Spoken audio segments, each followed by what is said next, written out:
शान्तिमिनन्दस्य ज्ञानञ्जनशलाकया चक्षुरुन्मिलितं येन तस्मै श्रीगुरुवे नमः। नमो विष्णुपदाय राधिकाय प्रियात्मने श्रीमद्भक्तिवेदान्त नारायण इति नामिने। नमो विष्णुपदाय कृष्णप्रेष्ठाय भूतले श्रीमते भक्तिवेदान्त स्वामिनिति नामिने। नमस्ते सरस्वती देवे गौरवाणी प्रचारिणे निर्विशेषा शून्यवादी पाश्चात्यदेशतारिणे। वाञ्छकल्पतरुभ्यश्च कृपा सिन्धुभ्येव च पतितनाथ पावनेभ्यो वैष्णवेभ्यो नमो नमः। नमो महावदन्याय कृष्ण प्रेम प्रदायते कृष्णाय कृष्ण चैतन्य नामने गौरतुषे नमः। हे कृष्ण करुणा सिंधु दीनबंधु जगतपते गोपिशा गोपिकांता राधकांता नमस्तुते। ताप्त कंचन गौरंगी राधे वृंदावनेश्वरी वृषभानुसुते देवी प्रणमामि हरिप्रिये। देखिए, सर्वप्रथम मैं अपने दीक्षा गुरु नित्य लीला प्रविष्टा श्री श्रीमद् भक्ति वेदांता नारायण गोस्वामी महाराज जी के अभय चरण कमलों में अनंत कोटि दंडवत प्रणाम ज्ञापन करता हूँ तथा उनकी अहेतु की कृपा की वांछा करता हूँ।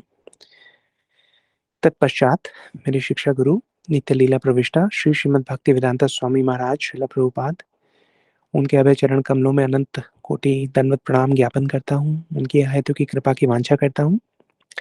तत्पश्चात यहाँ इस ग्रुप में जुड़े हुए सब वैष्णवों वैष्णवियों के चरणों में यथायोग्य के प्रणाम स्वीकार हो। जी, आज का दिन बहुत सौभाग्यशाली है। आज की क्लास जब हम प्रिपेयर कर रहे थे, थोड़ा नोट्स बना रहे थे, शाम को श्रीमद् भागवतम की शरण ले रहे थे, तो उसमें से इतनी सारी चीजें जो हैं भिन्न भिन्न तत्व स्वयं को प्रकट कर रहे थे और हम यही सोच रहे थे कि देखिए कितने सौभाग्यशाली हैं वो जीव जिनको भगवान की कथा जो है वो सुनने को मिलती है ना। बहुत सारी चीजें एकदम से याद हो आई। आज हम प्रयास करेंगे उनको एक एक करके आपस में थोड़ा सा डिस्कस करने का, ताकि सब लोग उसका लाभ उठा पाए। जी, हमारा विषय जो चल रहा है इन दिनों, उसकी पहला सेशन हमने लास्ट वीक किया था।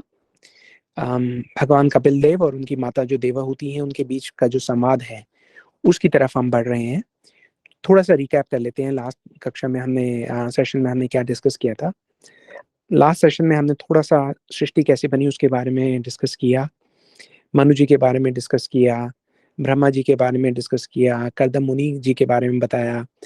कर्दम मुनि जी का जो देवहूति जी हैं उनके साथ विवाह किस प्रकार हुआ, कर्दम मुनि ने किस प्रकार भगवान से कहा कि देखिए विवाह तो मैं करूंगा लेकिन विवाह के बाद मुझे आप परिवार से निकलने की अनुमति दीजिएगा। भगवान ने उनको ये भी वचन दिया कि वो स्वयं उनके पुत्र बनकर आएंगे। तो विवाह हो गया कर्दम मुनि जी का देवाहूति जी के साथ। विवाह के पश्चात दोनों जो है वो बिंदु सरोवर वापस आ गए जहाँ पे उनका आश्रम था। वहां पर आश्रम में आने के बाद कर्दम जी जो हैं वो भगवान के ध्यान में चले गए, उनके रूप गुण माधुरी का ध्यान करने लगे और बाहरी जो संसारिक अवस्था है उसको भूल गए। देवहूति जो थी जी, उन्होंने दिखाया कि एक पत्नी का कर्तव्य क्या होता है।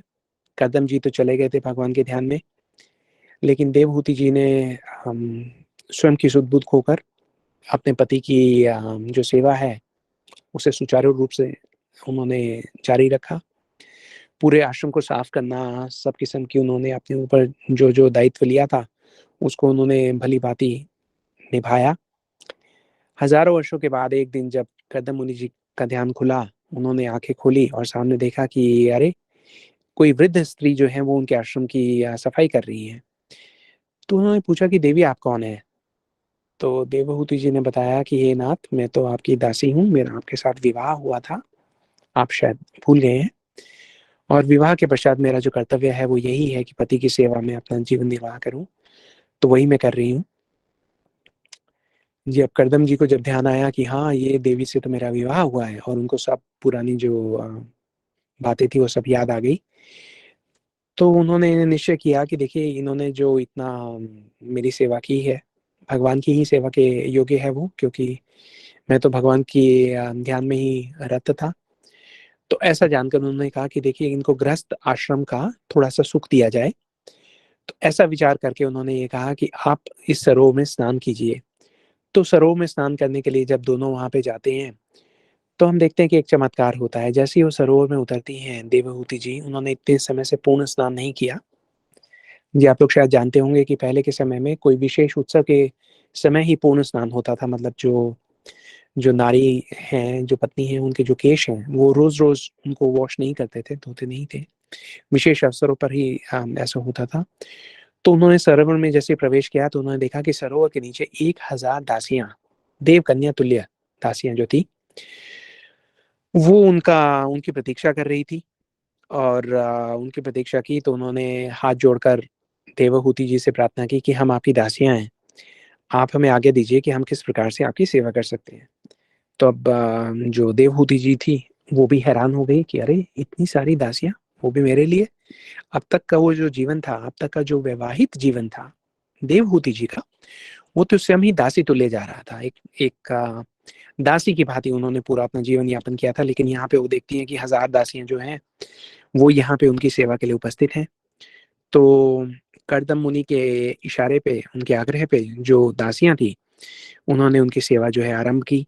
देवहूति जी को बिल्कुल एक राजकुमारी के भाँति उन्होंने बहुमूल्य उपटन लगाए, जड़ी-बूटियों का लेप बनाया, उससे उनको स्नान कराया, सुगंधित तेल लेके आए, बहुत अद्भुत श्रृंगार उनका किया, उनको एकदम उत्तम आभूषणों से सुसज्जित किया, पूर्ण स्नान उनका हुआ। अ, उसके बाद जब वो वहाँ से निकली, जब पूर्ण श्रृंगार के बाद वो निकली, तो वो विश्व सुंदरी लग रही थी, है ना? जब उन्होंने दर्पण में अपना प्रतिबिंब देखा, तो पहचान ही नहीं पाई कि अरे! ये तो मैं वही हूँ। हुँ? तो उसके बाद उनकी जो दासियाँ थीं, उन्होंने उनकी बहुत सेवा की, उनको कोई काम नहीं करने दिया। सर्वगुण संपन्न उनके लिए भोजन तथा मधुर पेय के पदार्थ जो थे, उन्होंने लाके उनको प्रस्तुत किए उनके सामने। कदम जी भी सरोवर में स्नान करके निकले तो एकदम युवक हो गए। तो एकदम युवक-युवती जैसे नवविवाहित दंपति होते हैं और वो भी जैसा हमने अभी सुना कि जो देवहूति जी हैं, वो एकदम विश्व सुंदरी के जैसे लग रही हैं और जो कर्दम मुनि हैं, वो भी एकदम बहुत ही आकर्षक नवयुवक की भाँति उनको शरीर मिला है। तो दोनों वहाँ पर बैठे और उनकी सेवा के लिए सारी दासियाँ जो हैं उपस्थित हैं, उनकी बहुत प्रकार से सेवा कर रही हैं। अब ये जो कर्दम मुनि हैं, इन्होंने ये सब सारा किया है अपनी योग शक्ति के बल पे, है ना? तो देवहूति जी जो हैं, वो तो आश्चर्यचकित हो रही हैं, वो ये कह रही हैं, "अरे! ये सब सारा कैसे हो गया?" वैसे तो देखिए स्वयं स्वयं भी वो राजकुमारी हैं, बहुत किस्म का उन्होंने ऐश्वर्य देखा है। लेकिन यहाँ पे आके वो ये देखती हैं कि ऐसा ऐश्वर्य तो मैंने कभी सुना भी नहीं, जैसा यहाँ पे देखने को मिल रहा है। तो कर्दम मुनि ने उनको कहा कि देवी, मैं आपकी सेवा से बहुत-बहुत प्रसन्न हूँ और आपको जो है मैं समझता हूँ मैं आपके जो आपका जो मनोभाव है वो मैं समझ गया हूँ। आपका विवाह करा के गए थे जब आपके पिताजी, तो मैंने आपसे ये आपको ये वचन दिया था कि मैं आपको गृहस्थ सुख दूँगा। तो वो मैंने अब तक आपको नहीं दिया है, लेकिन अब मैं अपने योग शक्ति से, तपोबल से मैं आपको उस गृहस्थ सुख का अनुभव कराऊँगा। तो उनके इशारे पे वहाँ ये देखते हैं कि कई मंजिल बड़ा एक विमान जो है वहाँ पे प्रकट होता है जिसको हवाई प्रासाद बोला गया है। तो ये विमान, हम तो कह रहे हैं विमान, लेकिन देखा जाए तो ये एक शहर से कम नहीं था, एक पूरी नगरी से कम नहीं था। इस विमान के अंदर विभिन्न प्रकार के जो कहते हैं कि उद्यान थे, बड़े मनोहर उद्यान थे। अम तरह-तरह के महल बने हुए थे, सब प्रकार की सुख-सुविधाएँ, सरोवर थे, आप ये समझिए बड़े मनोरम दृश्य वाले पहाड़ियाँ थी, सब सारी चीज़ें थी। ऐसा लग रहा था कि एक बहुत बड़ा नगर जो है वही है और वो असल में था एक विमान और वो विमान ऐसा था कि वो कहीं भी जा सकता था, है ना? तो वो आठों दिशाओं में विमान यात्रा करने में सक्षम था। तो कर्दम जी ने इशारा किया तो वो विमान में प्रवेश किए, वहाँ पे उनको महलों में हर जगह देखे कि बहुत सारे दास-दासियाँ उनको अपनी सेवा के लिए मिले। उन्होंने उनकी बहुत सेवा की। तो जिस प्रकार से हम देखते हैं कि आज के जगत में भी जब कोई भी वैवाहिक जीवन में प्रवेश करता है, तो उसके बाद जो सुख साधनों की आशा करते हैं लोग, वो सुख साधन आप ये समझिए कि उसको लाख टाइम से आप गुणा कर दीजिए, तो उससे भी ज़्यादा सुख साधन वहाँ पर उपलब्ध थे। जैसा हमने बताया कि आठों दिशाओं में वो यात्रा करने में सक्षम था, जो उनका विमान था। वहाँ का जो मौसम था वो कभी भी ज़्यादा सर्दी या गर्मी वाला नहीं था, बहुत प्लेजेंट वेदर सब टाइम मेंटेन रहता था। तो ऐसा नहीं है कि जैसे आजकल का एसी चलाकर आप you struggle to maintain a temperature. तो वहाँ पे ये सब सारी सुविधाएँ जो थी वो सहज रूप में उपलब्ध थी। तो कर्दम जी ने बड़े समय तक उनको जो देवहूति जी जो हैं उनके साथ वहाँ पे विहार किया और पूर्ण उन्होंने गृहस्थ आश्रम का जो सुख था वो उनको दिया। उसके बाद देवहूति जी के उनके निवेदन पर उन्होंने उनको संतान सुख से उनको देना चाहा। तो कर्दम जी ने स्वयं को 9 रूपों में विभक्त कर लिया। तो 9 रूपों में विभक्त करने के बाद उन्होंने योग शक्ति से देवाहुति जी के गर्भ में 9 कन्याओं को स्थापित किया। और हम ये देखते हैं कि ऑन द सेम डे, एक ही दिन में देवहूति जी ने 9 कन्याओं को जन्म दिया, है ना? ये शायद आपने पहले भी सुना होगा, लेकिन एक थोड़ा-सा यहाँ पे समझने वाली बात ये है कि देखिए योग शक्ति की उनकी कोई सीमा नहीं है। उन्होंने 9 रूपों में विभक्त कर लिया और उन्होंने हर रूप से देवहूति जी को एक कन्या दी। अच्छा, कन्याएँ भी देखिए कितनी, अगर आप लोग शास्त्रों में आने वाली कथाओं से परिचित हैं, तो देखिए उनकी जो कन्याएँ थी, वो भी कितनी अलौकिक थी सारी। उनकी कन्याओं के नाम थे कला, अनुसुईया जी, श्रद्धा, हविर्भू, गति, क्रिया, ख्याति, अरुंधति, शांति, ये सब जो हैं ये उनकी कन्याओं के नाम थे। तो एक ही दिन में देवहूति जी ने 9 कन्याओं को जन्म दिया। अब उनको जन्म दिया तो जब उनका जन्म हुआ तो उनको देखते ही ये जान पड़ता था कि ये सब की सब दिव्य कन्याएँ हैं। एकदम उनका जो मुख था कमल स्वरूप था। कमल के जैसी उनके शरीर से बहुत सुगंध आ रही थी। और उन सबको देख के जो देवहूति जी जो थी वो बहुत-बहुत प्रसन्न हुई। अब जब उनको सब अपनी पुत्रियों के दर्शन किए कर्दम जी ने, तो कर्दम जी ने ये निर्णय लिया, उनको वापस बिंदु सरोवर पे पहुँचे और उन्होंने देवहूति जी से बात की। उन्होंने कहा कि देखिए आपको संतान सुख की प्राप्ति हो गई है, तो अब मेरी ऐसी इच्छा है कि मैं संन्यास धर्म के पालन के लिए गृहस्थ का त्याग कर दूँ। तो उनको देखकर देवहूति जी जो हैं वो ये सोचने लगी कि देखिए मेरे जो पति थे, ये हम सबके लिए एक सीख है, एक लेसन है। देवहूति जी ये सोचती हैं कि मेरे जो पति थे वो भगवान के इतने बड़ा भक्त थे। मैंने माँगा तो क्या माँग लिया, संतान सुख, गृहस्थी का सुख, है। काश कि मैंने इनसे भगवान की भक्ति माँग ली होती, काश कि मैंने इनसे इस शरीर से मुक्ति माँग ली होती। तो यहाँ पे हम सब लोगों के लिए एक सीख प्रस्तुत कर रही हैं देवहूति जी। वो ये कहती हैं कि जब भी मौका मिले, तो हमें संसार की वस्तुएँ ना माँगते हुए भगवान की भक्ति से संबंधित जो वस्तुएँ उनकी वांछा करनी चाहिए। तो ख़ैर देवहूति जी कहती हैं कदम जी को, क्योंकि हम सब जानते हैं कितनी पतिव्रता स्त्री हैं, वो अपने पति का पूरा आदर करती हैं, उनकी हर आज्ञा का पालन करती हैं, तो उन्होंने बहुत विनम्र भाव से उनसे निवेदन किया। देवहूति जी ने कहा कि देखिए नाथ, आपने मुझे जो भी आज तक जितने भी वचन दिए हैं, वो सब पूर्ण हुए हैं और मैं देखती हूँ कि आप जो हैं वो संन्यास आश्रम की ओर जाने को तत्पर हैं, लेकिन आप मेरी ओर भी थोड़ा ध्यान दीजिए। मैं आपकी शरणागत हूँ, मैं आपकी शरण में आई हूँ, इसलिए आप मुझे भी अभय दान दीजिए। तो कर्दम जी पूछते हैं कि भई आपको क्या भय है ना? क्या अभय दान आपको चाहिए, तो क्या चाहिए? तो देवहूति जी कहती हैं कि देखिए आपने बहुत कृपा की कि मुझे इतनी देवीय स्वरूप जो 9 कन्याएँ हैं, वो पुत्री के रूप में दी। लेकिन ये सब सारी कन्याएँ तो अ, विवाह होने पर अपने घर चली जाएँगी, है ना? आप मुझे छोड़कर चले जाएँगे, तो मेरा सहारा कौन बनेगा? है ना? वो ये कहती हैं, देखिए अब उनकी जो लैंग्वेज है, आप ध्यान से देखिएगा, आप श्रीमद् भागवतम का जब हम अध्ययन करते हैं, तो ये जो लैंग्वेज है, starts to change a little bit. यहाँ से हम ये देखते हैं कि वो निवेदन के साथ-साथ एक जो भाव है उनका, प्रार्थना का भाव आता जा रहा है। और उसके बाद उन्होंने अभी कहा ना कि मैं आपकी शरणागत हूँ। तो शरणागत किस प्रकार से, वो अपनी जो परिस्थिति है वो बता रही है, बहुत सुंदर तरीके से बता रही है। देवहूति जी ये कहती हैं कि हे स्वामी,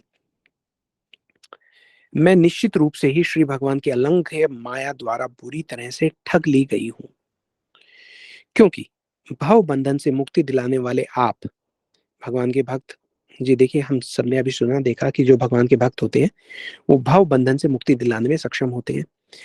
देवहूति जी ये कह रही हैं कि जब आप स्वयं मेरे पति इतने बड़े भक्त हैं कि वो भव बंधन से मुक्ति दिला सकते हैं, तो आपकी संगत में रहकर भी मैंने मुक्ति की चाह नहीं की, भक्ति की चाह नहीं की, तो इसलिए मैं भगवान की माया से बुरी तरह ठग ली गई हूँ।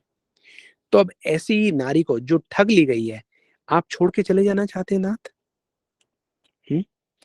तो अब उनकी इस बात पर देखिए, जो वैष्णव होते हैं हम देखते हैं कि वो बहुत ही करुणामयी होते हैं, और यहाँ पर उनकी परिस्थिति का जायजा लेते हुए कर्दम मुनि जी को एक और बात ध्यान आई। उन्होंने कहा, हाँ देखिए, 9 पुत्रों की प्राप्ति तो हो गई है।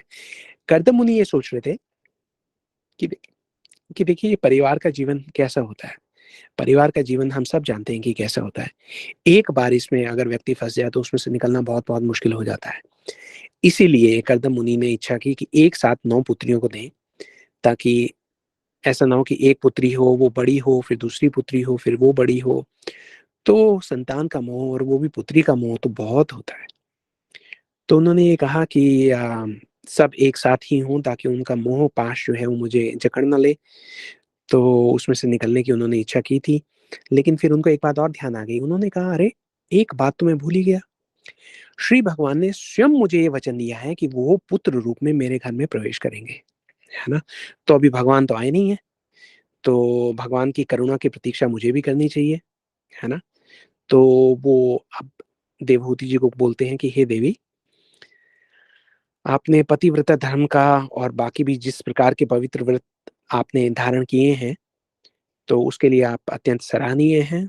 और अब आप एक काम करो, क्योंकि उन्होंने ये कहा है कि भई मैं तो ठगी गई, मुझे तो भगवान की भक्ति चाहिए थी, वो तो मिली नहीं, और मैं तो ग्रस्त में फँस गई, और अब आप जो भगवान के भक्त हैं, वो भी मेरा त्याग करके जा रहे हैं। तो वहाँ पे निर्देश भी देते हैं कर्दम मुनि जी जो देवहूति जी को। वो ये कहती हैं कि अब आप एक काम करें, अब आप ईश्वर की भक्ति अत्यंत श्रद्धा, संयम, नियम, तप तथा अपने धन के दान के द्वारा कीजिए। परम ब्रह्म भगवान स्वयं आपके पुत्र बनकर तथा आपको ब्रह्म ज्ञान की शिक्षा देकर आपके हृदय में पड़ी हुई गांठ को छिन्न कर देंगे। ठीक है? ये ऐसा क्यों कहा है कर्दम जी ने? कर्दम जी ने ऐसा कहा है देवहूति जी के उस प्रश्न के रिस्पॉन्स में, जब देवहूति जी ने ये कहा कि भाई मैं तो फंस गई, मैं तो अलंघ्य माया द्वारा बुरी तरह से ठगी गई हूँ, अब मेरा कल्याण कैसे होगा? तो कर्दम जी जो है वो कल्याण का मार्ग बता रहे हैं। वो ये कहते हैं, वो तो क्या कह रहे हैं, वो हमें कह रहे हैं। अब हम इस बात को एक बार दोबारा सुनते हैं। यहाँ पे ये कहा गया है कि अब आप ईश्वर की भक्ति अत्यंत श्रद्धा, अब हमें ये सोचना है कि जब हम ईश्वर की भक्ति करते हैं एक साधक की तौर पर, अगर हम ये सोचें, तो क्या हम वो भगवान की भक्ति अत्यंत श्रद्धा के साथ कर रहे हैं, निष्ठा के साथ कर रहे हैं कि नहीं कर रहे हैं? एक तो हो गई साधारण भक्ति। लोग कहते हैं चलिए भक्ति कर ली हमने, भगवान के नाम का थोड़ा बहुत जप कर लिया, 4 नियमों का पालन कर लिया, खुद को भक्त समझ लिया, है ना? संतुष्टि आने लग गई। लेकिन क्या ये भक्ति अत्यंत श्रद्धा और निष्ठा के साथ की हुई भक्ति है? हुँ? संयम, नियम, तप, धन के दान के द्वारा आप भगवान की भक्ति कीजिए, कर्दम जी बता रहे हैं। इसका मतलब ये है कि हमारे जीवन में आने वाली सब चीज़ें इंक्लूडिंग संपदा, संपत्ति, दान, धन जो है वो भगवान का दिया हुआ है, और भगवान की सेवा में ही नियुक्त होना चाहिए। तो अगर ऐसा होगा तो भगवान आपके हृदय में पड़ी हुई गाँठ को छिन्न कर देंगे, है ना? अब ये जो हमारे हृदय में पड़ी हुई गाँठ की बात कर रहे हैं, तो उसको भी हमें थोड़ा समझना चाहिए कि भई अगर हम चाहते हैं कि भगवान इसको छिन्न करें, तो हमें समझना चाहिए कि ये किन हालात में ये जो गाँठ है, ये बहुत-बहुत जो ग्रंथि है, कितनी पेचीदा हो जाती है, कितनी कठिन कठोर हो जाती है। जी, ये होती है विषयों के प्रति आसक्ति से, धन के प्रति, समाज के प्रति, यश को लेके, प्रतिष्ठा को लेके, मित्र, परिवार, व्यवसाय, इन सब के पीछे हम दिन-रात जो है वो दौड़ते रहते हैं। तो ये ग्रंथि जो है ये बहुत-बहुत कठिन और कठोर हो जाती है ना? तो इसको छिन्न करने के लिए हमें भगवान की भक्ति जो है अत्यंत श्रद्धा और निष्ठा के साथ ही करनी चाहिए। तो चलिए, तो हम कथा को आगे बढ़ाते हैं। कर्दम जी बोलते हैं देवहूति जी को, देवहूति जी जो हैं वो पूरे प्रयासों के साथ भगवान की पूरी भक्ति करती हैं, भगवान को बहुत ध्यान करती हैं। तो ऐसा होने के अनेक वर्षों के पश्चात अ, भगवान कपिल देव जो हैं वो देवहूति जी के गर्भ से ऐसे ही प्रकट होते हैं। देखिए, अब भगवान प्रकट तो हुए देवहूति जी के गर्भ से, लेकिन यहाँ पर हम तीसरे स्कंद की बात कर रहे हैं। जिस प्रकार से वहाँ पर सुखदेव गोस्वामी कहते हैं, वो ये कहते हैं कि उस प्रकार से प्रकट हुए जैसे यज्ञ की अग्नि, यज्ञ के हवन कुंड में रखे हुए काष्ठ से, काष्ठ मतलब लकड़ी से, अग्नि उत्पन्न होती है ना। देखिए हम जानते हैं कि भगवान जो है वो सब जगह विद्यमान है। हम्म, उनको किसी गर्भ का आश्रय लेने की आवश्यकता नहीं है। वो तो जब हमारी भक्ति से प्रसन्न होंगे तो हमारे आगे प्रकट हो जाएंगे। हम्म, जिस प्रकार से यज्ञ के हवन कुंड में रखा हुआ जो काष्ठ है, जो लकड़ी है, उसके अंदर अग्नि तो उत्पन्न है, अग्नि तो है, लेकिन प्रकट नहीं हुई है। प्रकट कैसे नहीं हुई है? जब उसको सही संग मिलेगा तब प्रकट होगी। जब उस काष्ठ को अग्नि का संग मिलता है तो काष्ठ के अंदर की अग्नि जो है वो प्रकट होती है। ये हम सब लोगों के लिए बहुत बड़ी सीख है। इसीलिए कहते हैं कि जो सत्संग है ना, साधु संग सर्व शास्त्र कहे, लव मात्र साधु संग सर्व सिद्धि होए।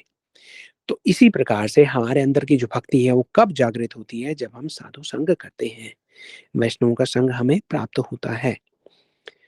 तो चलिए वापस चलते हैं। यहाँ पर कहा गया है कि भगवान जो है वो देवहूति जी के गर्भ से वैसे ही प्रकट हो गए जैसे यज्ञ में रखे हुए हवन कुंड के काष्ठ से अग्नि उत्पन्न हो जाती है। अब हमने कहा कि भगवान तो सब जगह है ना। अब हमारे प्रयास पर, हमारी भक्ति पर निर्भर है कि वो प्रकट कब होते हैं। अब जैसे भगवान नरसिंहदेव प्रहलाद महाराज की रक्षा के लिए एक खंबे को तोड़कर, स्तंभ को तोड़कर प्रकट हुए, तो क्या हमें ये समझना चाहिए कि भगवान जो है वो स्तंभ में से प्रकट होते हैं? भगवान स्तंभ के गर्भ से तो नहीं आए, है ना। वो तो जब प्रहलाद जी की जो भक्ति थी, उसकी परिस्थिति कुछ ऐसी बन पड़ी कि भगवान को प्रकट होना है तो भगवान स्तंभ से प्रकट हो गए। लेकिन भगवान तो सब जगह रहते हैं। भगवान को प्रकट करना हमारी भक्ति के ऊपर निर्भर करता है। हम्म। तो भगवान प्रकट हुए तो वही सब हुआ जो हम देखते हैं कि हमेशा होता है। देवता लोग आ गए, उन्होंने आसमान से, आकाश से पुष्प वर्षा की। जो आकाश में उमड़ घुमड़ कर जो मेघ आ रहे थे, बादल आ रहे थे, उन्होंने बड़े अद्भुत प्रकार का जो संगीत है वो बजाया। जैसे संगीत वाद्य यंत्र में से अलग अलग जो है गीतों की आवाज आती है, ऐसे संगीत की आवाज आने लगी।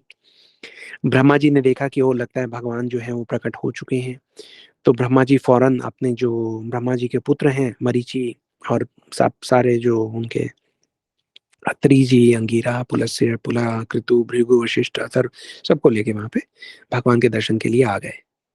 तो यहाँ पे हम सब लोगों के देखने के लिए सीख गए। ब्रह्मा जी जो है भगवान के दर्शन के लिए जा रहे हैं, विद फैमिली जा रहे हैं, है ना।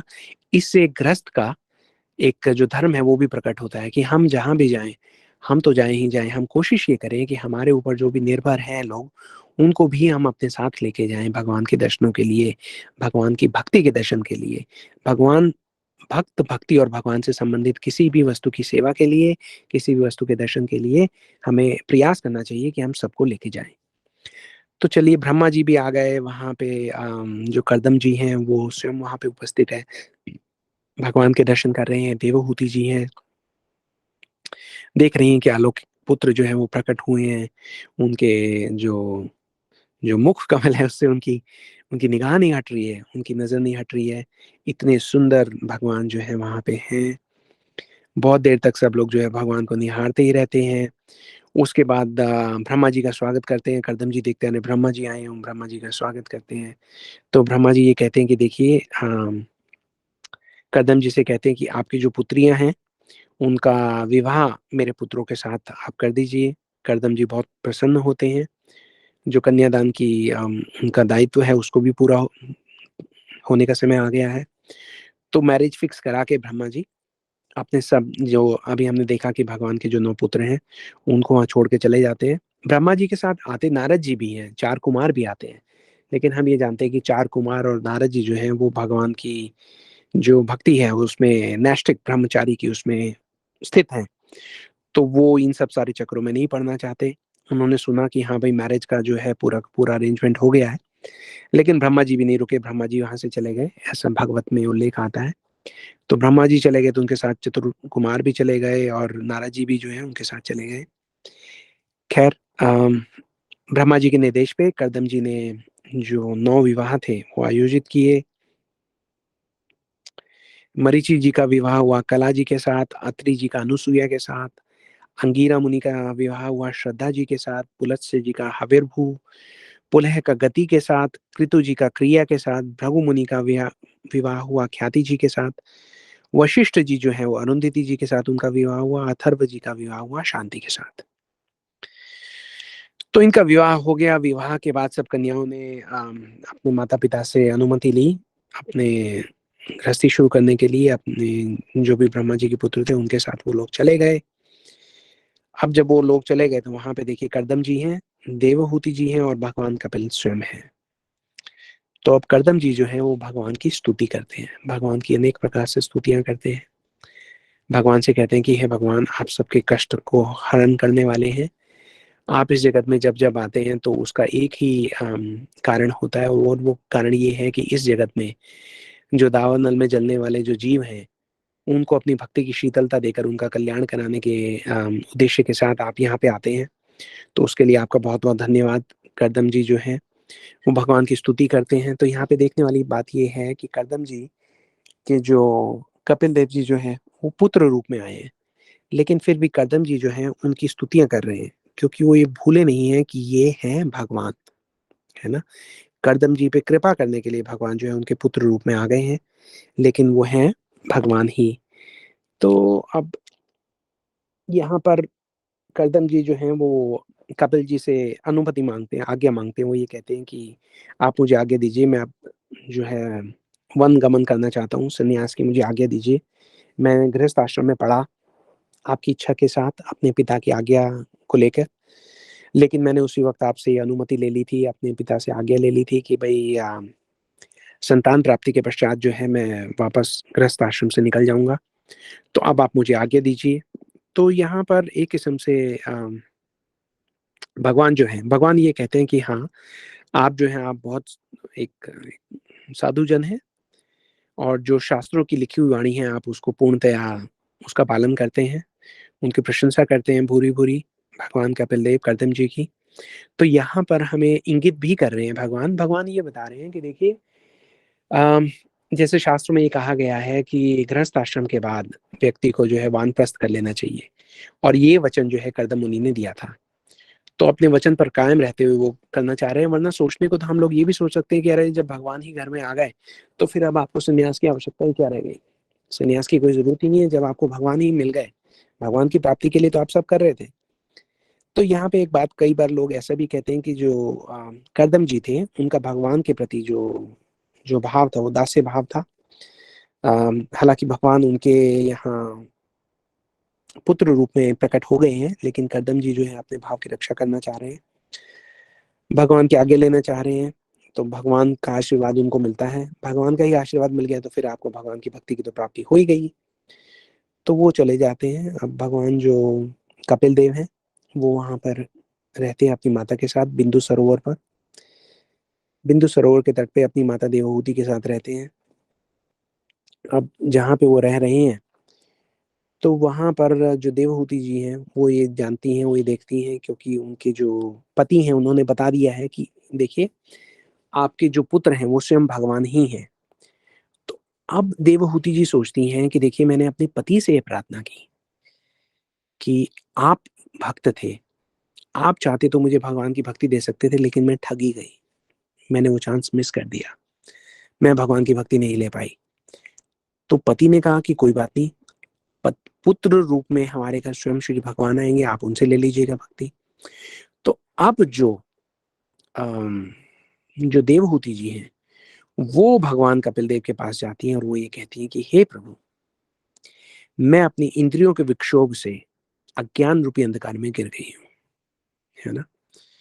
तो देखिए ये जो देवहूति जी कह रही हैं, देवहूति जी कौन है, हमने देखा कि कौन है, करदम मुनि जी की पत्नी है, भगवान की माता है, 9 विलक्षण कन्याओं की माता है। उन्होंने जो तप भरा जीवन है वो भी पूरा देख लिया। कई बार हम देखते हैं कि समाज में कुछ लोग ऐसे स्वयं को इस प्रकार से प्रस्तुत करते हैं कि वो बहुत तपस्वी हैं, उन्होंने बहुत तप किया है, और उस तप का जो अहंकार है वो उनको भगवान की भक्ति के मार्ग पर अग्रसर नहीं होने देता।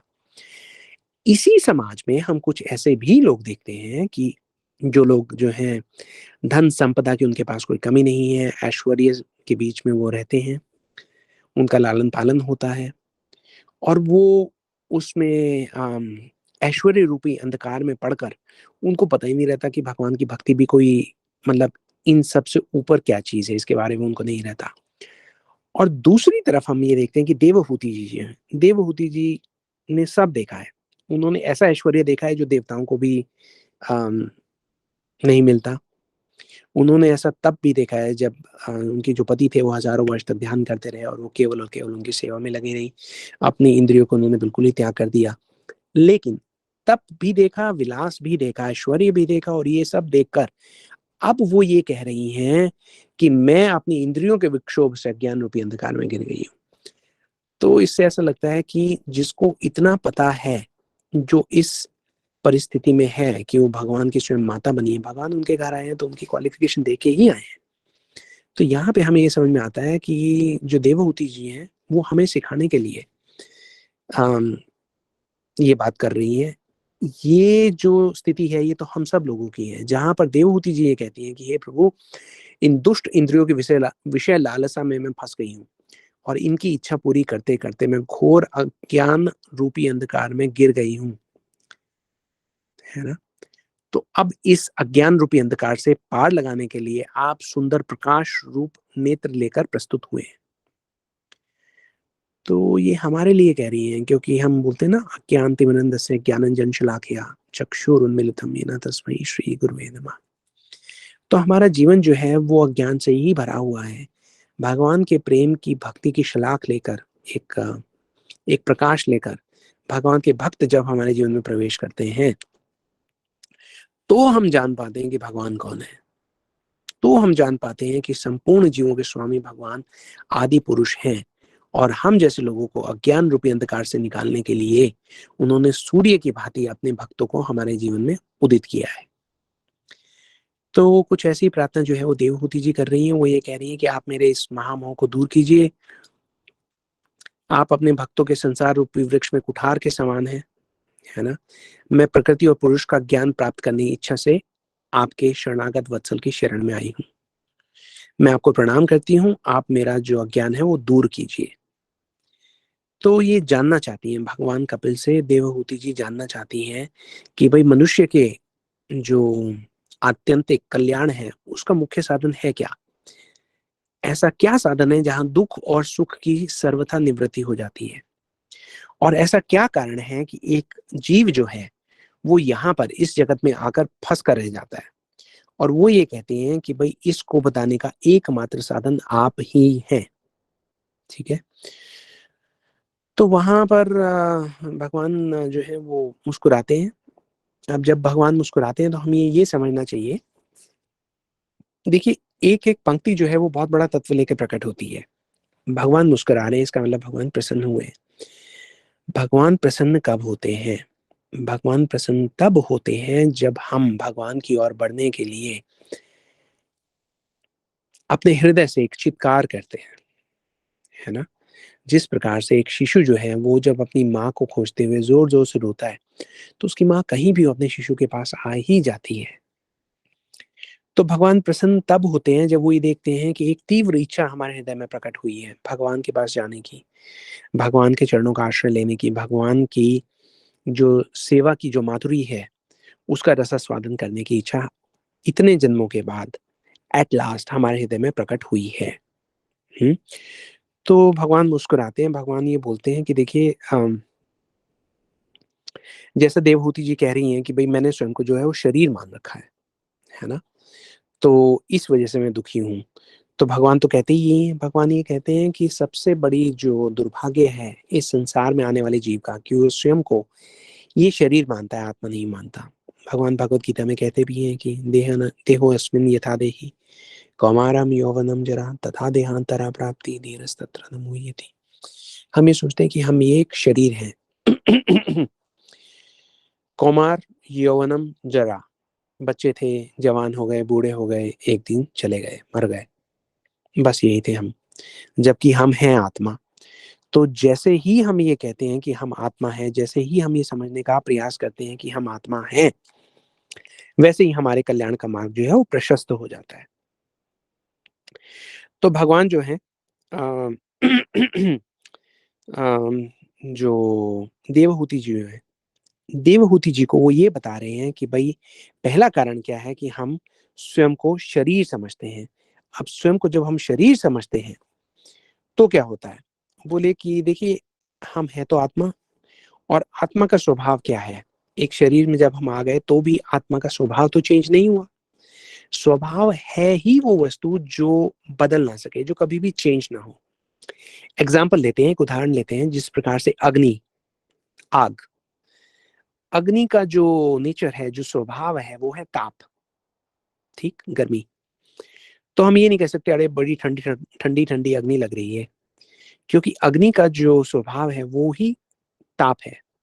उसी प्रकार से जो पानी का स्वभाव है वो है तरलता, है ना? हम कुछ समय के लिए पानी को बर्फ जरूर बना सकते हैं या उसका वाष्पीकरण जरूर कर सकते हैं, लेकिन वो जैसे ही वो जो कृत्रिम अवस्था है जिसमें उनको बर्फ बनाया गया है या उसको वाष्प रूप में परिवर्तित कर दिया गया है, जैसे वो कृत्रिम जो परिस्थितियां हैं वो चली जाएंगी तो वापस पानी जो है अपने अम, स्वाभाविक स्वरूप में आ जाएगा। उसी प्रकार से जो जीव का स्वभाव है वो है आसक्ति। आसक्ति मतलब प्रेम करना। अब जीव आ गया इस संसार में, है ना? संसार किन चीजों से भरा हुआ है? संसार भरा हुआ है विष से, जिसको हम कहते हैं विषय, विषय। तो विषयों से आसक्ति करने लगता है ये जीव जो इस संसार में आ गया है। अब यहाँ पर दो चीजें कर सकता है वो। दो दो चीजें क्या कर सकता है? या तो जो अपनी आसक्ति है वो विषयों के साथ कर सकता है, या फिर उनकी जो आसक्ति है वो ठाकुर जी के साथ कर सकता है। अब विषयों के साथ तो हम करते ही हैं, लेकिन जब हम साधु संग में आते हैं तो हम धीरे धीरे धीरे धीरे ठाकुर जी के साथ भी आसक्ति करने लगते हैं। और जब हम वो करने लगते हैं तो हमें लगता है अरे हमें तो यही करना चाहिए था। हमारा स्वाभाविक स्वभाव जो है वो है ही यही। जीवेरा स्वरूपा है कृष्णेर नित्यदास, कृष्णेर तथस्थ शक्ति भेद अभेद प्रकाश। ठीक है, तो हम हैं तो भगवान की ही शक्ति, भगवान की देखिए तीन शक्ति हैं वैसे। For the purpose of this topic जो हम डिस्कस कर रहे हैं, आप समझिए कि अंतरंगा शक्ति, बहिरंगा शक्ति और तथस्थ शक्ति। तो हम भगवान की तथस्थ शक्ति है, और भगवान की शक्ति होते हुए भी सोचिए हम किसकी शक्ति है? भगवान की शक्ति है। तो हमारे अंदर शक्ति तो है ही ना, भगवान के हम अंश हैं। लेकिन क्योंकि आ गए हैं हम इस संसार में, तो संसार के विषयों में आसक्ति हमारे जीव का, हमारे पतन का कारण बनती है। और भगवान के भक्तों के साथ या भगवान के भक्ति के साथ या साधुओं के साथ जो आसक्ति होती है वो हमारे जीवन का कल्याण का मार्ग प्रशस्त करती है। तो सबसे पहली आज की जो चीज है, आज दो चीजें जो है वो प्रमुख हैं। एक ये है कि आसक्ति का विषय कौन? आसक्ति का विषय भगवान और भगवान के भक्त। और दूसरा, भगवान के भक्त कौन होते हैं, साधु कौन है। ये दो विषय अगर आपने आज समझ लिए तो ये बहुत बड़ा कदम होगा आपका श्रीमद् भागवतम की शरण लेने की ओर, है ना? जी देखिए, जब भगवान जो है शबरी जी के पास जाते हैं, है ना, शबरी जी को नवदा भक्ति का पूरा उपदेश देते हैं। शबरी जी की उससे बहुत प्रसन्न है। शबरी जी छोटी सी जो थी बालिका थी, उनके गुरु कह के चले गए कि कहीं जाइएगा नहीं, मार्ग बुहार के रखिएगा, भगवान आएंगे। शबरी जी ने भगवान के भक्त के शब्दों पर, भगवान के भक्त के निर्देशों पर इतनी निष्ठा कर ली, इतनी श्रद्धा पूर्वक उसको अपने जीवन में उतार लिया कि वो भूल ही गई कि समय की भी कोई सीमा होती है। छोटी सी बालिका रोज मार्ग बुहारती है, रोज फूल लेके आती है, मार्ग को सजाती है, रोज बेर लेके आती है भगवान को खिलाने के लिए। भगवान नहीं आए। कौमार से यौवन आ गया, भगवान नहीं आए। वृद्धावस्था आ गई, भगवान नहीं आए। लेकिन शबरी ने भगवान के भक्त के वचन पर अपनी निष्ठा को कम नहीं होने दिया, इसलिए भगवान को आना ही पड़ा।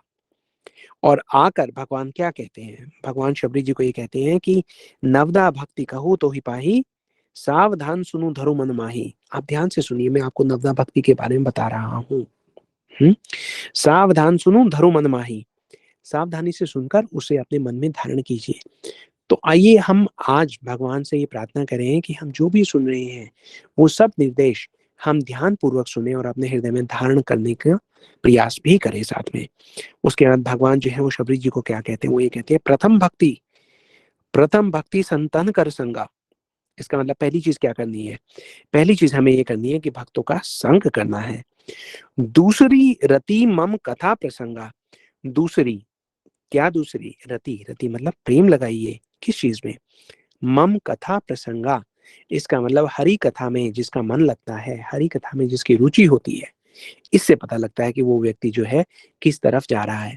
अगर कोई भी व्यक्ति ये जानना चाहे कि वो किस तरफ जा रहा है, भगवान की ओर जा रहा है या भगवान से दूर जा रहा है, तो देखिए ये जो दो अभी हमने इंस्ट्रक्शंस भगवान की सुनी, उसमें देखिए उस व्यक्ति को साधु संग अच्छा लगता है और उस व्यक्ति को भगवान की जो लीला कथा का श्रवण है उसमें रस आता है। तो आप ये समझ जाइए कि ये शॉर्ट शॉर्ट सिम्टम्स हैं, ये आपको बता रहे हैं कि आपका जीवन किस दिशा में आगे बढ़ रहा है ना। तो जैसा हमने आज का समय थोड़ा सा कम है, इसलिए हम थोड़ा जल्दी करते हैं कि संसार के विषयों में आसक्ति जो है वो जीव के पतन का कारण होती है, और भगवान में, भगवान की भक्ति में और भगवान के भक्तों में आसक्ति होना हमारे जीव, हम सबके कल्याण का मार्ग प्रशस्त करता है। तो अभी भगवान ने कहा कि हरि कथा और हरि नाम में डूबे रहना। आप सब लोग जो हैं, आप सबका साधुवाद है, आप सब लोग बधाई के पात्र हैं। क्योंकि देखिए ये हमारा जो मन है, अभी हमने कुछ समय पहले ग्रंथि की बात की थी कि हृदय की ग्रंथि हमने इतनी कठोर, इतनी कठिन कर ली है, पता नहीं किस किस चीज में आसक्ति लगाकर हमने खुद को उलझा लिया है ना। हमारा ये जो हृदय इतना कठोर हो गया है कि ये लोहा होता है ना, लोहा, उससे भी ज्यादा कठोर हो गया है। लेकिन हम ये देखते हैं कि इस संसार में अगर एक उदाहरण लिया जाए तो लोहे को भी मोड़ा जा सकता है। लोहे को एक लोहार जो है वो किस प्रकार से मोड़ता है, लोहे को लोहार जब मोड़ता है तो लोहे को बहुत गर्म कर लेता है, एकदम बिल्कुल गर्म जब लोहा हो जाता है तो उसको बहुत आसानी के साथ वो मोड़ देता है। तो हमारे हृदय का भी जो समाधान है वो भी कुछ ऐसा ही है। हमारा लोहे के जैसा जो कठोर हृदय हो गया है, पाषाण के जैसा, जिस पर कोई संवेदना नहीं रह गई है, उस पर जब भगवान की हरि कथा की बारिश होती है तो लगातार उसकी वर्षा होने के बाद हम ये देखते हैं कि एक दिन हमारा हृदय जो है वो थोड़ा थोड़ा द्रवित होने लगता है। तो जिस प्रकार लोहार जो है वो लोहा गर्म होने पर उसको फौरन मोड़ देता है, उसी प्रकार जैसे ही हमारा हृदय द्रवित हो, हम ज्ञान के उससे, हथियार से, ज्ञान के साधन से अपने हृदय को फौरन भगवान की ओर मोड़ ले, एक दिशा प्रदान कर दे, है ना। भगवान की ओर मोड़ेंगे कैसे इस संसार में रहते हुए, भगवान की ओर मोड़ने का मतलब है हम अपने जीवन की दिशा जो है वो साधुओं की तरफ मोड़ लें। तो अब साधु कौन है ना। तो साधु भगवान ये कहते हैं कि वो लोग हैं जो मेरी चरण सेवा में हमेशा प्रीति रखते हैं और उनका जो हर कार्य है, हर क्रिया जो है उनकी, वो मेरी ही प्रसन्नता के लिए है ना। और जब वो बोलते हैं, मान लीजिए दो साधु एक दूसरे से मिले, तो क्या बोलेंगे कि भाई आज की क्या न्यूज है, नहीं, वो एक दूसरे से जब भी मिलते हैं तो प्रेम पूर्वक भगवान के ही क्रियाकलापों की, भगवान की पराक्रमों की, भगवान की ही लीलाओं की चर्चा किया करते हैं, है ना। और भगवान की रूप गुण माधुरी के जब वो दर्शन करते हैं तो वे देखते हैं भगवान के दर्शनीय अंग प्रत्यंग, उदार हर विलास, मनोहर चितवन, सुमधुर वाणी, ये सब सारी जो चीजें हैं ये उनकी इंद्रियों को आम, उनकी इंद्रियों का अपहरण कर लेती हैं। तो एक आम साधक की जो इंद्रियां हैं वो विषयों में फंस के रह जाती हैं, और साधु की जो इंद्रियां हैं वो भगवान की कथाओं में, भगवान की मनोहर चितवन में, भगवान की सुमधुर वाणी में, उसमें फंस कर रह जाती हैं। तो ये साधु कौन होते हैं, है ना। तो देखिए आज जैसा हमने कहा था कि आज की दो चीजें मेन है, अगर हम टेक अवे लेके जाना चाहें कि आसक्ति किससे और साधु कौन। आसक्ति तो हम समझ गए कि आसक्ति जो है वो किससे रखनी है, आसक्ति हमें भगवान से करनी है। किसी वस्तु के लिए आसक्ति करेंगे तो हम बद्ध जीवन में बंध जाएंगे। अब आसक्ति चीज ऐसी है कि इसकी मतलब कोई हत्या तो की नहीं जा सकती, इसे तो केवल स्थानांतरित करना होता है, एक चीज से उठा के दूसरी चीज में लगाना होता है ना। तो ये जो इसमें लगाना है ये कितना कितना महत्वपूर्ण है, आप सब लोग श्रीमद् भागवतम से भली भांति परिचित हैं। भरत महाराज जो उनकी कथा आती है उसमें वो देखते हैं कि उनकी हिरण से कैसे आसक्ति हो गई, और हिरण से आसक्ति होने के कारण उनका अगला जन्म जो है वो हिरण का हुआ। इसलिए हमें आसक्ति से बड़ा बहुत ध्यान से आसक्ति लगानी चाहिए। आजकल के हम परिवार में देखते हैं, समाज में देखते हैं कि एक व्यक्ति जो है कितनी चीज़ों से आसक्ति लगा लेता है। कुंती महारानी की प्रार्थनाएं जो हैं, अभी हमने कुछ समय पूर्व उनका श्रवण किया था। कुंती महारानी ये कहती हैं कि मेरी अपने परिवार में, मेरी अपने पुत्रों में, मेरी अपने पांचों पांडवों में जो जो आसक्ति है वो हट जाए, और अगर कोई आसक्ति हो तो केवल इस कारण से ही हो कि मेरे पुत्र जो है वो आपके भक्त हैं। तो जो संबंध रहे मेरा, वो वही संबंध रहे जो एक भक्त का दूसरे भक्त से होता है। क्या होता है एक भक्त का दूसरे से संबंध? वो दूसरे भक्त के साथ भगवान की ही क्रियाकलापों का वर्णन करता रहता है, भगवान की हरि कथा में ही वो डूबते तैरते रहते हैं। ठीक है, तो ये हम बात कर रहे थे कि साधु कौन है। साधु पूछती हैं, आप देवहूति जी सुन रही हैं, कपिल देव जी बता रहे हैं कि देखिए आसक्ति का कारण क्या है, एक जीव जो है वो कैसे फंसता है और किस प्रकार से वो भवबंधन से निकल नहीं पाता, और उसको निकलने के लिए उसको क्या करना चाहिए। उसको निकलने के लिए अपनी जो आसक्ति का विषय जो है वो भगवान से संबंध रखना चाहिए, और वो कैसे होगा, वो शुरू कैसे होगा, वो साधु संग से होगा। साधु कौन है? अब ये साधु की परिभाषा जो है वो आप लिख लीजिए, this is the gold standard, कि साधु क्या होते हैं। तो यहाँ पे भगवान कपिल देव स्वयं कह रहे हैं, भगवान भगवत वाणी है, ध्यान से सुनिए। वो ये कहते हैं कि साधु वो होता है जो है तितिक्षवा, करुणिका, सुहृदय, सर्वदेही नाम, अजात शत्रवा, शांता, साधवा, साधु भूषणा। एक बार दोबारा से श्रवण कीजिए आप। तितिक्षवा, करुणिका, सुहृदा, सर्वदेही नाम, अजात शत्रवा, शांता, साधवा, साधव भूषणा। तितिक्षवा, तितिक्षवा का मतलब ये है कि बहुत बहुत सहनशील होता है ना। सहनशील तो होना ही पड़ेगा। सहनशील इसलिए होना पड़ेगा क्योंकि देखिए साधु का स्वभाव क्या होता है। साधु का स्वभाव होता है पर कल्याण, जीव का कल्याण करने के लिए ही वो आया है। और अब वो जीव को कल्याण के लिए क्या देगा? वो जीव को कल्याण के लिए भगवान से संबंधित तत्व जो है वही प्रकट करेगा। और विषय वासनाओं में फंसा हुआ एक जीव जो है वो कहेगा मुझे तो ये चाहिए ही नहीं। ये तो कुछ कुछ वैसी स्थिति हो गई जैसे आजकल के सोसाइटी में हम देखते हैं कि एक सेल्स पर्सन जो है, सेल्समैन आता है, वो आपको कुछ बेचने का प्रयास करता है जो आपको चाहिए ही नहीं। तो बड़े ट्रिक से, बहुत पेशेंस के साथ आपके साथ रहता है, आपको डिफरेंट डिफरेंट फीचर्स दिखाता है उस प्रोडक्ट के जो आपको बेचना चाहता है, और कुछ समय में वो through his persistence and perseverance he compels you to buy into his logic, और आप उसका प्रोडक्ट जो है वो खरीद लेते हैं। कुछ कुछ ऐसे ही साधु के साथ भी है, उसको बहुत बहुत सहनशील होना पड़ता है, क्योंकि वो जो संसार भर में भ्रमण करके द्वार द्वार पर जाके उपदेश दे रहा है कि भैया आप कृष्ण के भक्त बन जाइए, उसको कोई लेना ही नहीं चाहता, उसको कोई लेने के लिए तैयार नहीं है। लेकिन फिर भी एक साधु का जो स्वभाव है वो सहनशीलता रखता है। वो ये कहते हैं कोई बात नहीं, मैं अपना प्रयास जारी रखूंगा। कानूनिका, कानूनिका मतलब बहुत बहुत जो है वो करुणामयी होते हैं, बहुत करुणा होती है। हम्म?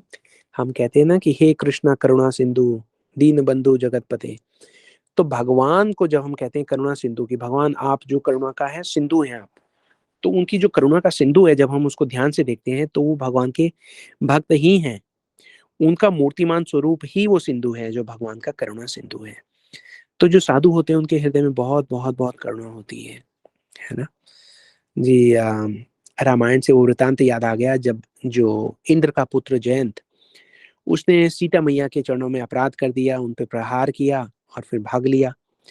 अब राम जी ने देखा कि अरे किसी ने सीता जी पे प्रहार कर दिया, तो उन्होंने वहीं पे पास में जो एक कुशा घास का तृण था, उसको उठाया, उसमें ब्रह्मास्त्र का अनुसंधान किया और उसको छोड़ दिया। अब जो जयंत है वो इंद्र के पुत्र हैं और कव्य का रूप लेकर आए हैं। वो ये देखने आए थे कि अरे ये सब लोग इनको भगवान भगवान कर रहे हैं, कहाँ के भगवान है, मैं जाके इनसे एक पंगा लेता हूँ। तो अब आके उन्होंने सीता मैया के चरणों में अपराध कर दिया, उन पे प्रहार किया। सीता मैया का जो रुधिर था वो बह निकला लीला के लिए।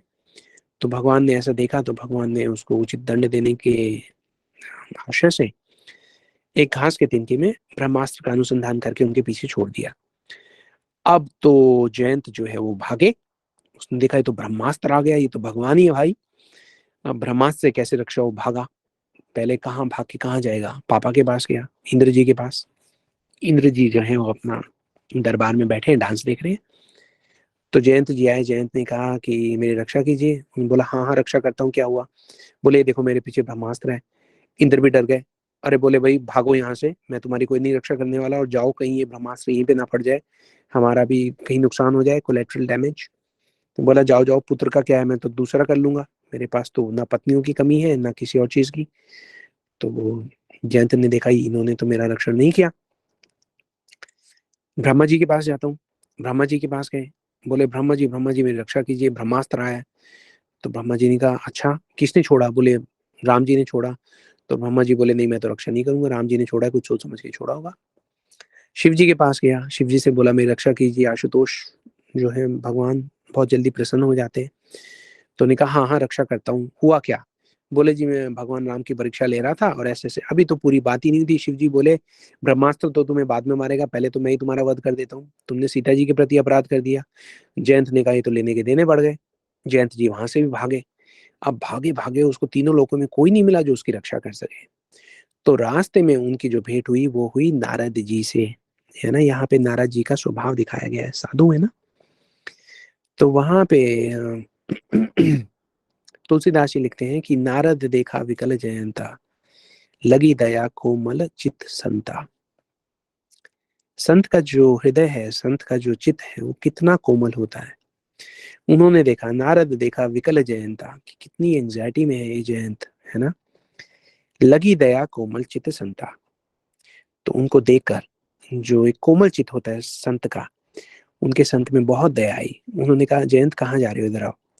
तो जयंत ने कहा कि मैं तो भाग रहा हूँ। तो उन्होंने कहा कि हुआ क्या। उन्होंने कहा कि देखिए मेरे से ऐसे ऐसे अपराध हो गया, तो ब्रह्मास्त्र मेरे पीछे है। तो नारद जी ने कहा देखा तुम्हें क्या लगता है कि तुम्हारी गति जो है ब्रह्मास्त्र से ज्यादा है, बोले नहीं। तो बोले अगर ब्रह्मास्त्र को मारना ही होता तो तुम्हारे पास इतनी इतनी शक्ति नहीं कि तुम अपना रक्षण इतनी देर तक कर पाते। तो बोले फिर, बोले ब्रह्मास्त्र तुम्हारे पीछे इसलिए पड़ा है ताकि तुम भगवान के चरणों में जाकर अपनी किए का पश्चाताप करो। तो नारद जी ने उसका रक्षण किया। उसके अलावा भी हम देखते हैं कि बहुत बहुत जगह नारद जी, इनफैक्ट जब वो किसी को श्राप भी देते हैं, साधु अगर किसी पे क्रोध भी करते हैं तो क्रोध करके भी वो उनका कल्याण ही करते हैं। कितने कितने व्याख्यान आते हैं शास्त्रों में। तो करुणिका सुहृदय, सुहृदय, उनका जो हृदय है बहुत सॉफ्ट रहता है। सर्वदेही नाम, समस्त जीवों के प्रति, ऐसा नहीं है कि सिलेक्टेड, कि जो पापी लोग हैं उनके प्रति उनके पास करुणा नहीं है, सबके प्रति करुणा है। साधु तो क्या करते हैं कि एक बार का वृतांत है कि एक साधु जब जो है नदी में स्नान करने उतरे तो उन्होंने देखा कि एक बिच्छू जो था वो पेड़ के ऊपर चढ़ रहा था। वो पेड़ जो था उसकी कुछ शाखाएं नदी के ऊपर से गुजर रही थी। तो बिच्छू जो है पानी में गिर गया। अब वो जो साधु थे उन्होंने बिच्छू को निकाला। बिच्छू को जैसे ही पानी से निकाले कि ये डूब ना जाए, बिच्छू उनको डंक मार दे, तो उनको बहुत पीड़ा हो, और पीड़ा, असहनीय पीड़ा के कारण उनके हाथ से बिच्छू छूट जाए। वो बेचारे उसको फिर निकाले और बिच्छू बार बार डंक करे। ऐसे एक गांव का व्यक्ति जो है वो देख रहा था। वो ये कह रहा था कि आप क्या कर रहे हैं, वो बार बार आपको डंक मार रहा है। तो साधु ने कहा कि देखिए डंक मारना जो है वो बिच्छू का स्वभाव है, और दूसरे का रक्षण करना, दूसरे को बचाना जो है वो एक साधु का स्वभाव है। तो ऐसे होते हैं साधु, है ना। किसी के प्रति कोई शत्रुता ना रखने वाले, शांत, शांता, साधवा, शास्त्र के अनुसार चलने वाले, साधु भूषणा। जो साधु में जितने भी गुण होते हैं वही उनके जो आभूषण होते हैं, है ना। कई बार हम बात करते हैं कि एक भक्त का परिचय कैसे होना चाहिए। एक भक्त के जो गुण हैं वही भक्त का सबसे सुंदर परिचय होता है। अगर एक भक्त को कहीं जाके बताना पड़े कि अरे देखिए मैं तो इतने सालों से भक्त हूँ, तो कोई बात बनी नहीं। भक्त के जो गुण हैं, उनकी जो विनम्रता है, उनका जो दीनहीन भाव है, दूसरों के प्रति उनके मन में जो करुणिक भाव है, अपने से वरिष्ठ वैष्णवों के प्रति उनके मन में जो आदर भाव है, यही उनका परिचय है। यही उनका परिचय होना भी चाहिए, है ना। तो अम्बरीश महाराज की कथा याद आती है कि किस प्रकार से दुर्वासा मुनि ने उन पर क्रोध करके उनके पीछे एक असुर लगा दिया था। भगवान के जो थे सुदर्शन चक्र, वो दुर्वासा जी के पीछे पड़ गए। दुर्वासा जी का कहीं रक्षण नहीं हो, वो वापस आए जहां पर शांत भाव से हम ऋषि वहीं पे खड़े हुए हैं। वो ये सोचकर, और दुर्वासा मुनि को मेरे कारण कितना कष्ट हुआ, ऐसे होते हैं साधु, है ना जी। हरिदास ठाकुर जी को हम देखते हैं कि गौड़ लीला में भगवान चैतन्य महाप्रभु जब आए थे तो हरिदास ठाकुर को इतने 22 बाजारों में जो है वो कोड़े मारे गए। भगवान का ही चैतन्य महाप्रभु और नित्यानंद प्रभु जी जो है वो अलग नहीं है। नित्यानंद प्रभु स्वयं भगवान है, उन पर प्रहार किया गया, उनके ऊपर मिट्टी का घड़ा जो है उनके सर पे पटक के मार दिया गया। लेकिन उन सब ने ये कहा कि कोई बात नहीं भाई, बस इतना करो कि एक बार हरि बोल, एक बार हरि बोल। तो ये है साधु का स्वभाव। साधु का हमें प्रभाव नहीं देखना चाहिए। जयंत जी जब भगवान के पास वापस पहुंचे तो भगवान ने कहा कि अगर तुम्हें घूम के मेरे पास ही आना था वापस, तो तुम पहले भागे क्यों? तो जयंत कहते हैं कि पहले मैं आपका प्रभाव देखना चाहता था। तो बोले देख लिया प्रभाव? बोले हाँ जी देख लिया। बोले अब वापस क्यों आए हो? बोले मैं अब आपका स्वभाव देखने आया हूँ कि जब मैं आपके शरणागत हो गया हूँ तो आप किस प्रकार से मेरी रक्षा करेंगे, है ना। तो हमें साधु का जो है प्रभाव नहीं देखना। ये आज का जो जगत है वो ये देखता रहता है वो किसने हाथ घुमा कर एक अंगूठी निकाल दी, माला निकाल दी, कुछ जादू कर दिया, भभूति निकाल दी। उस प्रकार के लोगों से हमें बच के रहना है, क्योंकि वो हमें भगवान की भक्ति नहीं दे सकते। वो चमत्कार के दिखाकर अपने लिए अब मान और प्रतिष्ठा की इच्छा है उनके मन में। अभी हमने बात की ना कि एक भक्त जो है वो दीनहीन भाव रखता है, वही उसका परिचय होना चाहिए, है ना। वो रक्षण करता है संसार के विषयों से भी, और संसार में मिलने वाली मान और प्रतिष्ठा से भी स्वयं का रक्षण करने में सक्षम होता है। वो उस व्यक्ति को साधु कहा जाता है। और जब ऐसा साधु हमारे जीवन में प्रवेश करता है तो वो हमें मार्ग दिखाता है कि किस प्रकार से हम भगवान तक पहुंच सकते हैं जी। और क्या कहा जाए, कहने को तो चीजें बहुत होती हैं, अम, लेकिन आज क्योंकि समय जितना था उसमें हमने शॉर्ट में आपको यहाँ तक बता दिया है कि भगवान ये क्या कह रहे हैं। भगवान ये कह रहे हैं कि आसक्ति जो है वो एक जीव के पतन का कारण बनती है, लेकिन वही आसक्ति जब भगवान के भक्त भगवान की भक्ति के प्रति हो जाए तो वो कल्याण का मार्ग प्रशस्त करती है। वो तब होता है जब आप साधु संग करें। साधु कौन होता है? साधु वो होता है जो समस्त आसक्तियों से मुक्त है। तो आपको ऐसे ही पवित्र पुरुषों का संग करना चाहिए, क्योंकि ऐसी संगति भौतिक आसक्ति के समस्त कुप्रभावों को हरने वाली है। तो भगवान इस प्रकार से ये सब सारा जो ज्ञान है अपनी माता जी को देते हैं। और वो ये भी कहते हैं कि अगर आप भक्तों से मिलेंगे तो वहां पे क्या करना है आपको। वो ये कहते हैं कि शुद्ध भक्तों की संगति में भगवान की लीलाओं का, उनके कार्यकलापों का, उनकी ये सब जो भगवान यहाँ पे आके करते हैं उनकी उनके बारे में सुनना है। क्योंकि श्रवण जो है, श्रवण हमारे हृदय को द्रवित करने का कार्य करता है ना। क्योंकि भगवान का जो लीला कथन है वो हृदय को अत्यधिक रोचक एवं प्रसन्न करने वाला होता है। जब ऐसा होता है तो हमारा हृदय जो है वो धीरे धीरे सही मार्ग पर अग्रसर होता है, द्रवित होता है। हमारे हृदय में भगवान के प्रति जो आकर्षण है वो स्थिर होता है। और ऐसा होने पर ही हमारे हृदय में भगवान के प्रति समर्पण तथा भक्ति योग का शुभारंभ होता है। तो ये सब सारा जो है हम भगवान कपिल देव अपनी माता जी को बताते हैं कि ऐसा करने से हम अपने मन को, हमारा मन जो कभी भी नियंत्रण में आ ही नहीं सकता, तो हमारा मन इस प्रकार से इजीली, बहुत आसानी से, बहुत सहज भाव से जो है वो नियंत्रण में आ जाता है। जिसके मन नियंत्रण में आ गया वो तो इस जगत से पार हो ही गया।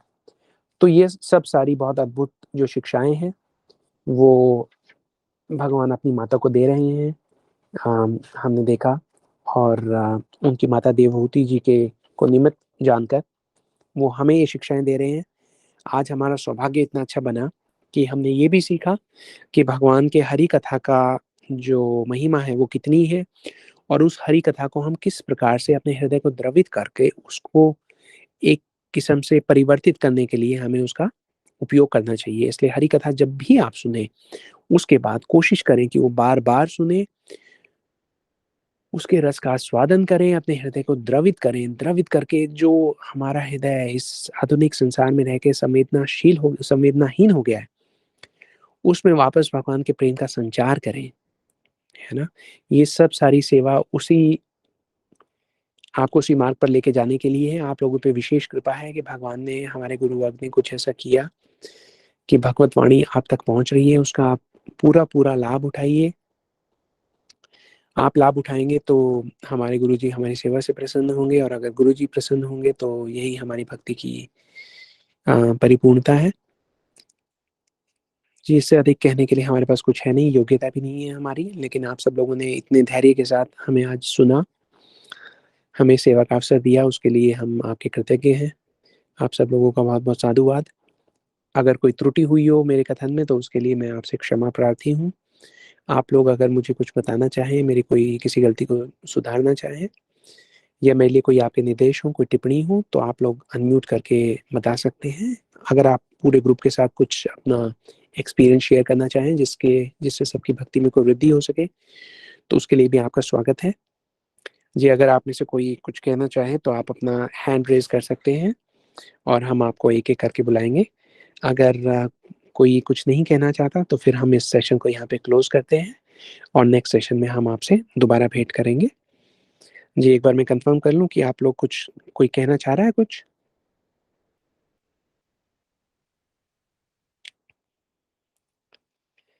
जी, चलिए, अगर किसी के पास आज कोई टिप्पणी नहीं है, तो बहुत प्रसन्नता की बात है। ऐसा लगता है कि आपका जो हृदय है भगवान की कथाओं में डूब गया है, और वही हमें करना चाहिए। तो एक बार फिर से आप सब लोगों का बहुत-बहुत धन्यवाद। हरे कृष्णा।